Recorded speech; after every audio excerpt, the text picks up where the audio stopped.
अभी तक के इस यूट्यूब चैनल पे आप सभी दोस्तों का स्वागत है। हम दो खबरों पे चर्चा करेंगे। पहली खबर जो होगी वो ट्रांसफ़र को लेकर के होगी और दूसरी खबर जो है वो टीआरई 3 में जिन लोगों का डॉक्यूमेंट गलत हो गया है या फिर एचएम वाले एग्जामिनेशन जो दिए हैं उनके डॉक्यूमेंट में कुछ गलत हो गया है तो उनको शपथ पत्र किस प्रकार बनाना है। तो चलिए पहले शुरू करते हैं ट्रांसफ़र के न्यूज़ को।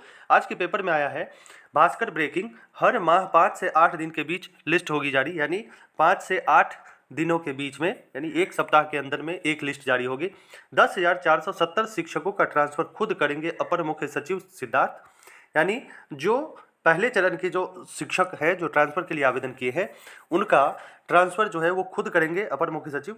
आगे देखते हैं कि इसमें क्या क्या लिखा गया है।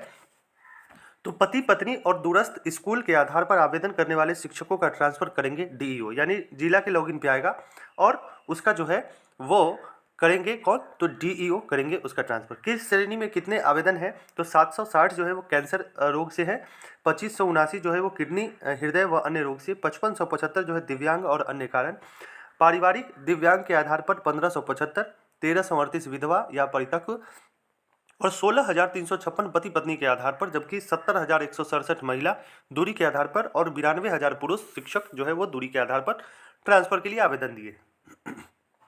ट्रांसफर में पहले किसे प्राथमिकता, तो पहले चरण में उन शिक्षकों का ट्रांसफर होगा जो 1994, 95 और 98 सहित अन्य वर्षों से नियुक्त हैं और ट्रांसफर के लिए आवेदन किए हैं। दूसरे में फिर टीआरई 1 और 2 के और सक्षमता परीक्षा पास शिक्षकों की पोस्टिंग होगी। इस दौरान सक्षमता परीक्षा पास शिक्षकों की मार्कशीट की भी जाँच कराई जाएगी।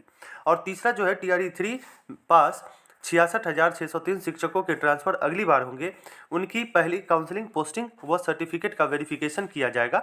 तो ये ट्रांसफर की प्राथमिकता है। आगे क्या लिखा गया है, आगे लिखा गया है कि 1700 चौथा में 1700 निलंबित आरोपित संदिग्ध पत्र वाले प्रमाण पत्र वाले शिक्षकों का ट्रांसफर रुकेगा।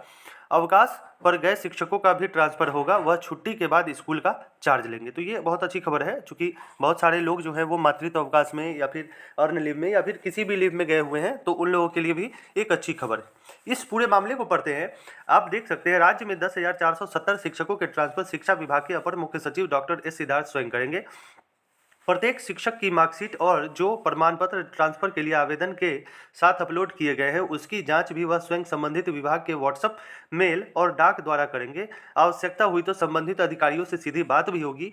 ये वे शिक्षक हैं जो किसी न किसी गंभीर बीमारी से पीड़ित है, दिव्यांग हैं या विधवा या परित्यक्त हैं। बचे हुए 1,80,000 शिक्षकों का ट्रांसफर की जिम्मेदारी जिलों में जिला शिक्षा पदाधिकारी डीईओ की होगी।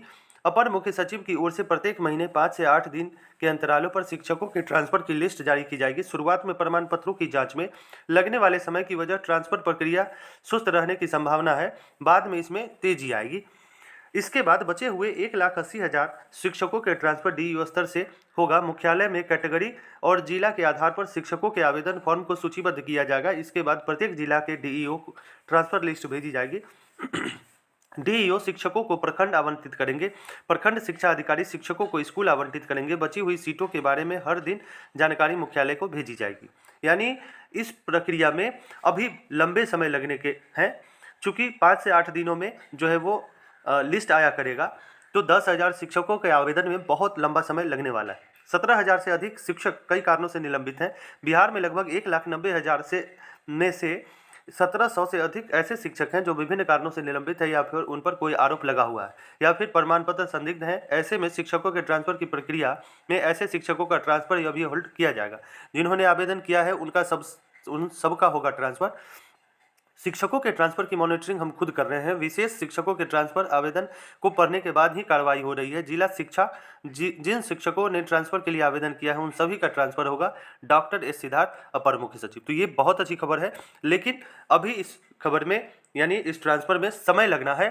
अब कितना समय लगता है ये देखना माकूल होगा। दूसरी खबर की तरफ चलते हैं। आप देख सकते हैं ये शपथ पत्र है पूर्णिया का, और इस पूर्णिया के शपथ पत्र में जो भी लोग शिक्षक हैं अगर उनके किसी भी डॉक्यूमेंट में किसी भी प्रकार की गड़बड़ी है तो वो इस प्रकार का शपथ पत्र जो है वो बनवा सकते हैं। श्रीमान कार्यालय दंडाधिकारी महोदय से बनवा सकते हैं। ये बीपीएससी टीआरई 3 के शिक्षक हैं जो पास हुए हैं, जिनका निवास प्रमाण पत्र जो है वो गलत अपलोड हो गया है, जिसके कारण जो है तो ऐसी स्थिति में जो है वो बना सकते हैं और अपने डॉक्यूमेंट के लिए जो है अपनी काउंसलिंग पूर्ण कर सकते हैं। मिलते हैं अगले वीडियो में, तब तक के लिए गुड डे।